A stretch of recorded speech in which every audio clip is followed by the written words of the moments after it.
Élu. Respire. Ce que tu ressens en cet instant, ce bourdonnement subtil dans tes oreilles, ce n'est pas un acouphène. C'est le chargement de nouveaux codes de lumière, une syntonisation fréquentielle que ton corps physique intercepte. Tu t'es réveillé entre 3 et 5 heures du matin, n'est-ce pas? Heure de Dieu. Heure où le voile est le plus fin, où le bruit du monde se tait pour laisser place à la voix du Père. Tu as senti le poids de ton ancienne vie sur tes épaules, comme un manteau trop lourd, une identité qui ne te va plus. Ce moment a été arrangé avant même le début de cette semaine. L'algorithme qui t'a conduit ici n'est pas un code informatique froid et binaire, c'est un tamis vibratoire, un filtre spirituel divinement orchestré. Il n'a laissé passer que ceux dont la fréquence fondamentale résonne avec ce manifeste.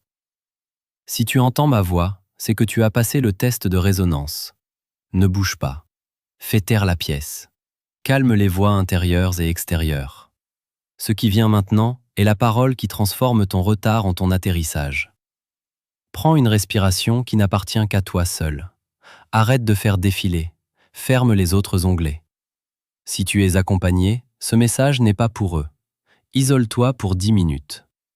Même si cela signifie t'asseoir dans une autre pièce ou mettre tes écouteurs et fermer les yeux, bien. Maintenant, nous pouvons commencer. Je veux te révéler ce qui va réellement se passer dans les 30 prochaines minutes, car je ne veux pas que tu partes avant la fin. 3 délivrances fondamentales te sont destinées aujourd'hui. Premièrement, tu vas apprendre la véritable raison pour laquelle tu ne pouvais pas entendre Dieu ces 4 derniers vendredis, et je t'assure que ce n'est pas ce que tu penses. Quand je te le montrerai, quelque chose va s'apaiser en toi, une tension ancienne qui ne t'a pas quitté depuis longtemps. Deuxièmement, je vais t'enseigner un mot unique dans une langue ancienne, un mot puissant qui changera ta façon de mesurer le temps pour le reste de ta vie et qui recadrera chaque délai dont tu as eu honte. Et troisièmement, avant la fin de ce message, je vais déclarer quelque chose de spécifique sur ta vie, pas une généralité pour la foule, mais une onction prophétique précise pour l'élu qui aura tenu jusqu'au bout. Reste avec moi. Car j'entends le Père te dire ceci en cet instant même. J'ai regardé chaque vendredi passé. Je ne comptais pas tes échecs. Je comptais les vendredis que j'avais encore dans ma main pour t'atteindre.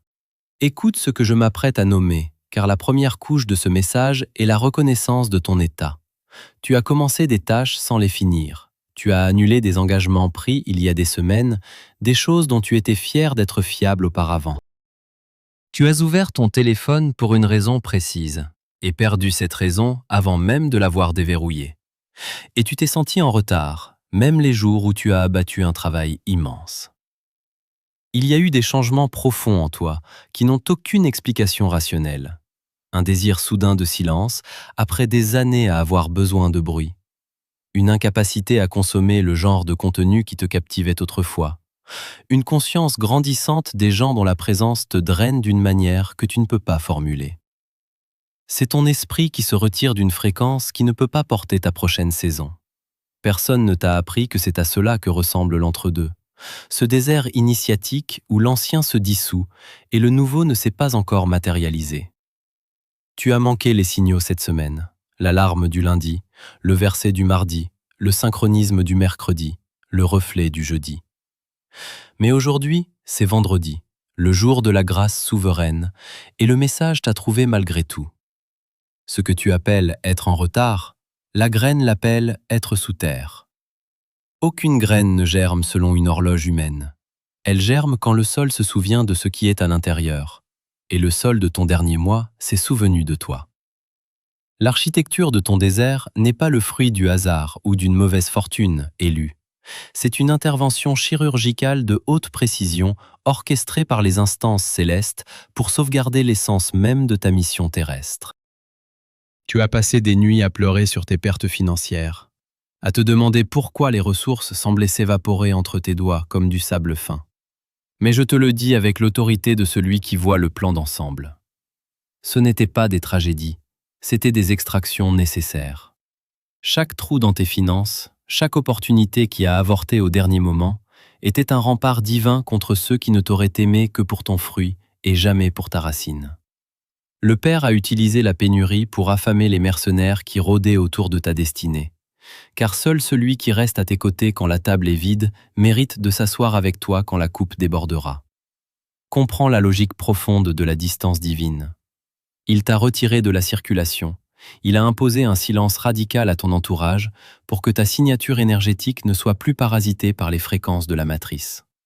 Tu as vécu des trahisons qui ont déchiré ton cœur, des amis de longue date qui se sont volatilisés dès que le vent a tourné. Mais regarde avec discernement.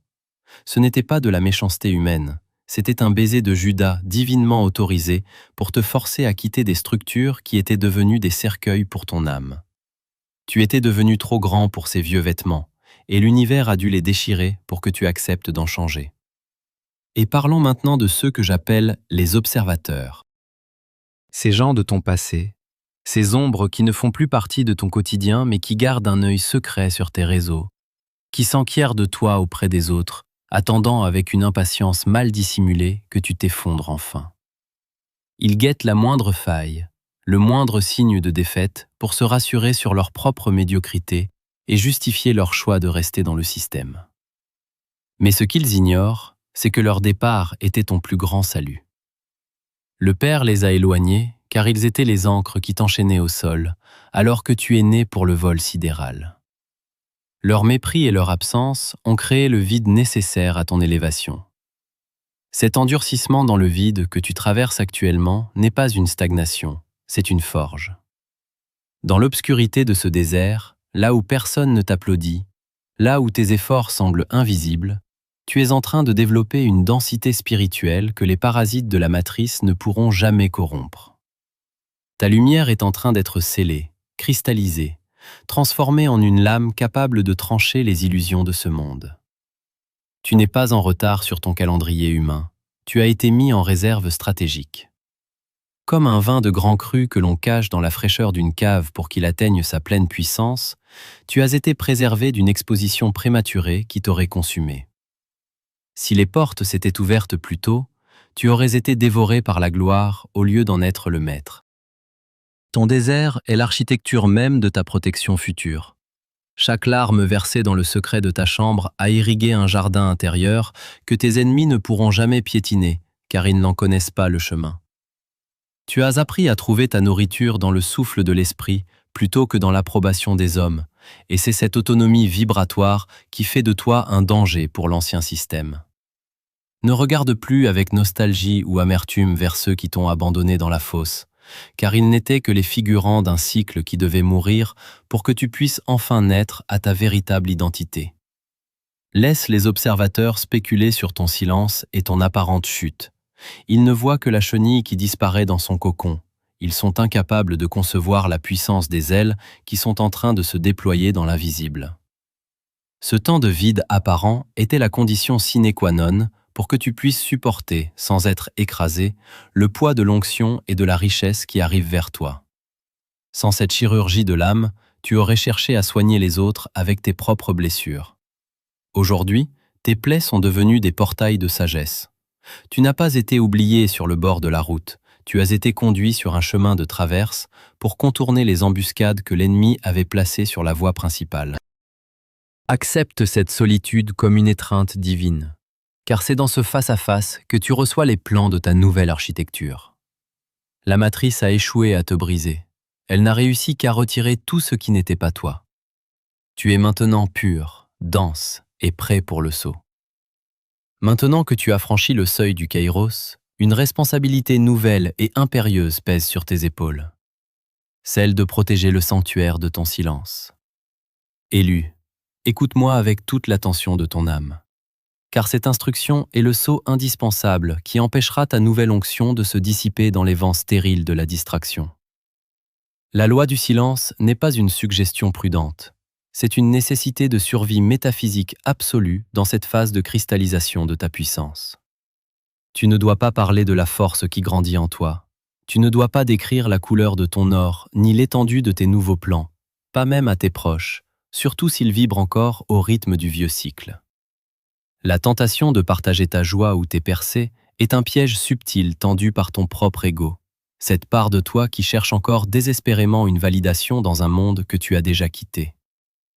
Lorsque tu révèles tes trésors avant qu'ils ne soient pleinement manifestés dans la matière, tu disperses l'énergie cinétique nécessaire à leur matérialisation. Ton enthousiasme devient alors une fuite énergétique béante par laquelle ta puissance s'échappe. Garde le secret comme une mère protège l'enfant dans le secret de son sein. Le monde ne doit voir le fruit que lorsqu'il est prêt à être cueilli, jamais pendant qu'il se tisse patiemment dans l'obscurité sacrée de ton être. En parlant trop tôt, tu invites les projections, les jalousies et les doutes toxiques des autres à polluer ton sol fertile, et tu risques de faire avorter le miracle par le simple besoin d'être compris par ceux qui n'ont pas ton appel. Comprends bien que ton élévation vibratoire a créé une perturbation majeure dans le champ invisible de ton ancien entourage. Ceux que j'appelle les vampires énergétiques, ces êtres qui se nourrissaient inconsciemment de ta lumière, de ta complaisance et de ta disponibilité infinie, ressentent déjà cruellement le manque. Ils sentent que la batterie émotionnelle que tu incarnais pour eux n'est plus accessible. Alors, ils vont revenir, c'est une certitude. Ils ne viendront pas avec des épées, mais avec des questions déguisées en intérêt, avec des souvenirs nostalgiques destinés à te ramener en arrière, ou avec des crises soudaines et factices qui exigent ton attention immédiate. C'est ce que j'appelle la phase de sondage. Ils tenteront de sonder ta nouvelle énergie pour voir si les anciennes clés de la culpabilité ou du devoir ouvrent toujours les mêmes portes de ton âme.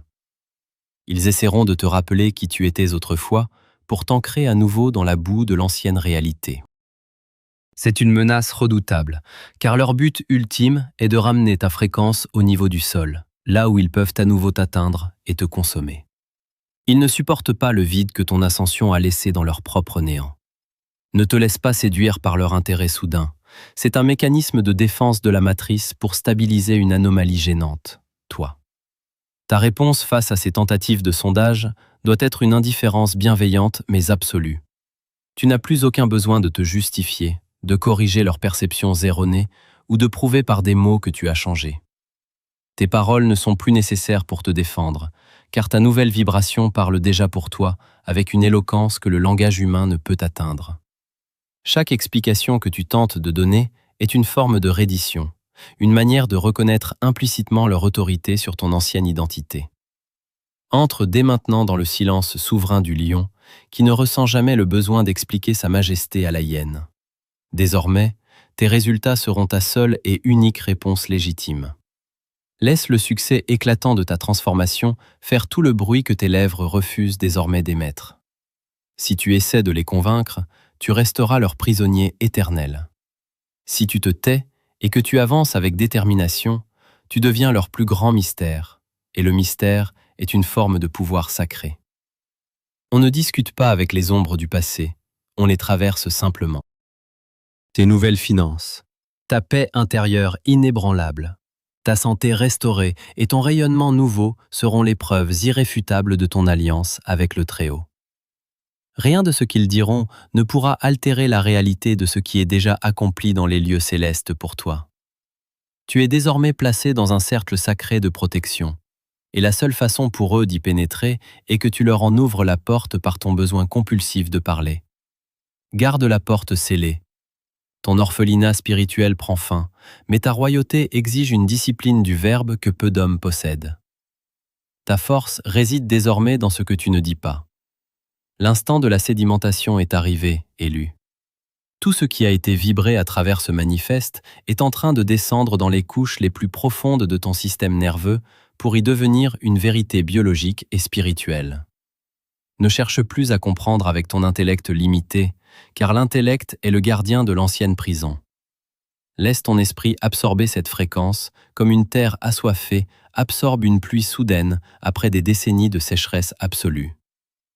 Ce n'est pas une simple information que tu as reçue aujourd'hui. C'est une reprogrammation de ton ADN de lumière, un saut quantique qui t'arrache définitivement à l'attraction gravitationnelle de ton passé. La porte qui a été maintenue ouverte pour toi durant ce vendredi est sur le point de se refermer, non pas pour t'exclure, mais pour te mettre en sécurité à l'intérieur d'une nouvelle réalité où le manque, le doute et le retard n'ont plus aucun droit de citer. Tu sens ce calme qui s'installe. Cette certitude froide et majestueuse qui remplace l'anxiété fiévreuse des dernières semaines. C'est le signe que l'ancrage a commencé. Le bruit du monde peut bien reprendre, les notifications peuvent bien recommencer à clignoter, rien ne pourra plus déloger la graine qui a percé le sol aujourd'hui. Tu es entré dans le repos souverain, là où l'effort est remplacé par l'émanation, là où la survie est remplacée par la maîtrise. Entends maintenant le jugement final sur ta condition passée, car le temps de l'errance et de la mendicité émotionnelle est révolu. Pendant des années, tu t'es senti comme un orphelin dans l'immensité de l'univers, un être sans racines terrestres ni appui céleste visible, devant tout conquérir par la seule force de tes poignets, devant te battre pour chaque miette de reconnaissance, pour chaque centime, pour chaque seconde de paix. Tu as porté le poids de la matrice sur tes épaules en croyant que si tu lâchais prise, tout s'effondrerait dans le néant. Mais aujourd'hui, le voile se déchire sur cette illusion cruelle et fatigante. Élu, ton orphelinat est terminé. Tu es sous protection.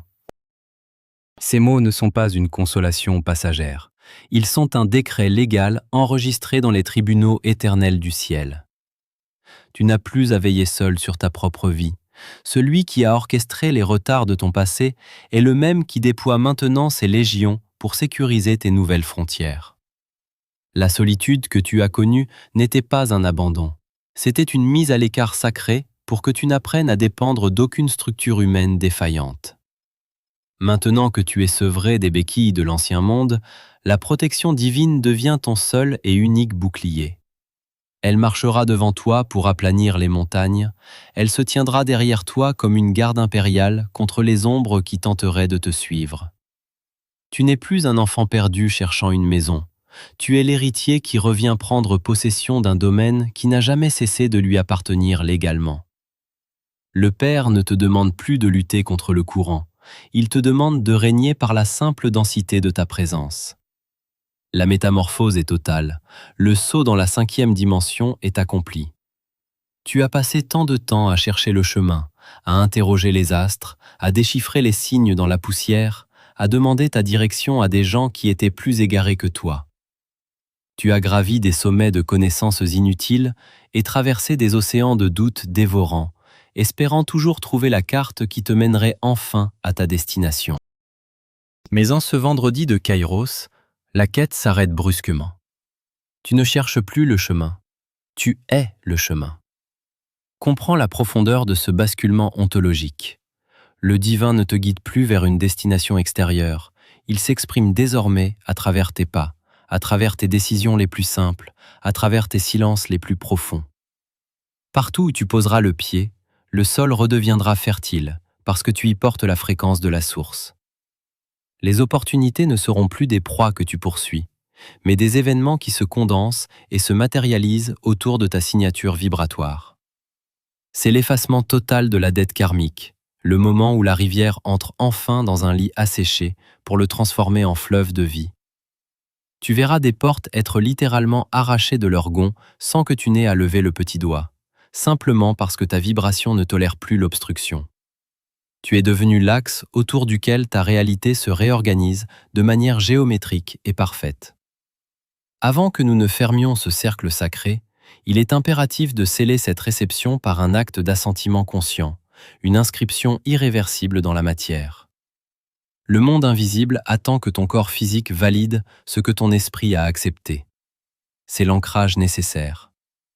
Dans l'espace des commentaires, ici même, tape ces mots avec la solennité d'un serment.